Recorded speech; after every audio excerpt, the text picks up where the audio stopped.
అనేది కూడా దృష్టిలో పెట్టుకోవాలి. ఎవరికి మంచిది కదా ఇది. సార్ ఏంటి తెలుగు రాష్ట్రాల్లో ఓటర్లకు మేనిఫెస్టోలు తాయిలాలు అందించడం, అసలు ఈ హామీలు సాధ్యం అవుతాయా? దీని మీద ఒక చర్చ నడుస్తుందా? దీనికి ఏమైనా శాండిటీ ఉందా?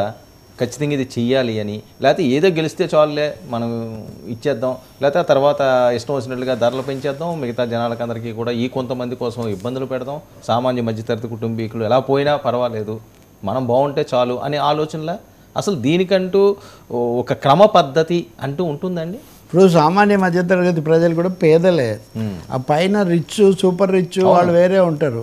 మన దేశంలో 1% జనాభా చేతిలో 47% సంపద, 1% టాప్ పీపుల్ దగ్గర 47% ఆదాయం ఉంది. టాప్ 10 చేతుల్లో అయితే కనుక 60% దేశ సంపద ఈ 10 మంది దగ్గరే ఉంది. కింద ఉన్న 60% మంది దగ్గర కలిసి 4.7% ఆదాయం మాత్రమే ఉంది. కాబట్టి ఎక్కువ మంది 170 మంది ఇటే వస్తారు, గీత కటువైపు ఎవరు ఉండరు. కాబట్టి వాళ్లకు సంక్షేమం చేయడం అది చాలా మంచిదే, మనది సంక్షేమ రాజ్యం కూడా. కానీ జరిగింది ఏంటంటే మీరు అన్నట్టుగా నందో రాజా భవిష్యత్తు, ముందు నందుడు రాజు అయితే తర్వాత చూసుకుందాం అన్నాడంట. సో ఏదో ఒక వాగ్దానం చేసేసి ఓట్లు పెట్టేసుకుందాం తర్వాత అని. అందుకని ఇప్పుడు మీరు చూస్తారు కదా, జగనే పప్పు బెల్లాలాగా పంచిపెట్టాడన్న వాళ్ళు వీళ్ళు పప్పు బెల్లాలకు తోడు ఇంకా చాలా కలిపి, తేనె ఇంకా అన్నీ కూడా కలిపి మేము ఇంకా ఎక్కువ ఇస్తాము, ఇప్పుడు 3000 ఇస్తాము, 4000 ఇస్తాము. అసలు ఏ వాలంటీర్లనైతే తీవ్రంగా వివాదాస్పదంగా చేశారో, ఒక దశలో అయితే పవర్ స్టార్కి అదే చాలా పెద్ద కాంట్రవర్సీ అయిపోయింది. వాళ్ళకి ఇప్పుడు 10,000 ఇస్తాము, 5,000 10,000 ఇవ్వడానికి అభ్యంతరం కాదు, కానీ ప్రాతిపదిక ఏంటి, ఆదాయం ఏంటి, ఇస్తామా లేదా అంటే ముందు మే 13వ తారీఖున మన డబ్బాలో మన బటన్ నొక్కితే చాలని ఒకే ఒక ఆలోచన తప్ప దీంట్లో ఏం కనబడదు. విశ్వసనీయత సమస్య వచ్చింది, సుప్రీంకోర్టులో కూడా ఈ చర్చ వచ్చింది, ఎలక్షన్ కమిషన్ కూడా అడిగింది సుప్రీంకోర్టు. కానీ ఉన్న రాజ్యాంగం ప్రకారం వాగ్దానాల దశలో ఆపే అవకాశం కోర్టులకు కానీ ఎవరికి లేదు. ఓకే, కొంత సంక్షేమం అంటే అవసరం కూడా, ఎందుకంటే ధరలు పెరిగిపోయాయి, ఉద్యోగాలు వాళ్ళు చూపించట్లేదు, పనులు దొరకడం లేదు, ఏం చేయాలి?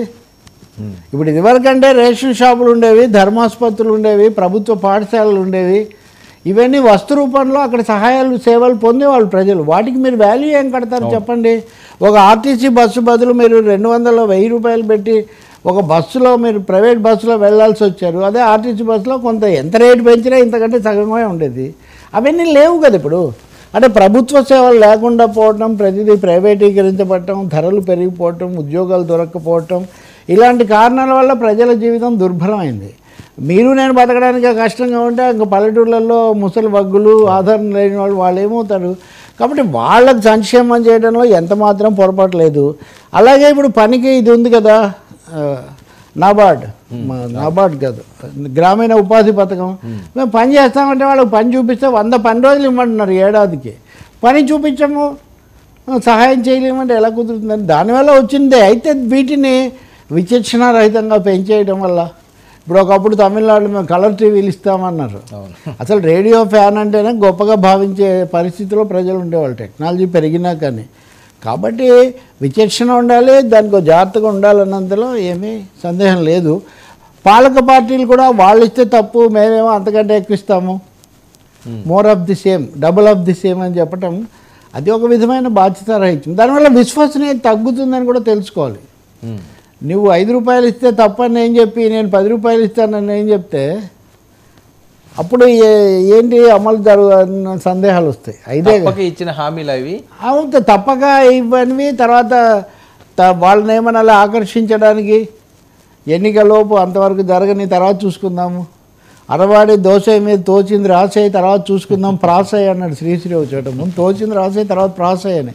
అలాగే ముందు వాగ్దానం ఇచ్చి ఓటు అయితే వేయించుకో, తర్వాత చూసుకుందామనే ఒక ఆలోచన. దానివల్ల ఇప్పుడు ఇది వస్తుంది.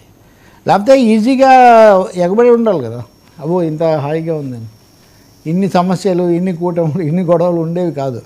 ఏదైనా అండి, ప్రాణాలు కోల్పోవటం ఒకటి, రెండవది ప్రజలను బిచ్చగాళ్ళం చేస్తున్నారు, ఇవన్నీ ఆ కామెంట్స్ చేశారు వాళ్ళ మీద, ఎవరి సొమ్మని దోచిపెడుతున్నారు, అలా ఇట్లాంటివి ఇవన్నీ కూడా సరైనవి కాదు. ఈ వాగ్దానాల మీద పార్టీలు బాధ్యతగా ఇవ్వాలి, బాధ్యతగా చెయ్యాలి కూడా.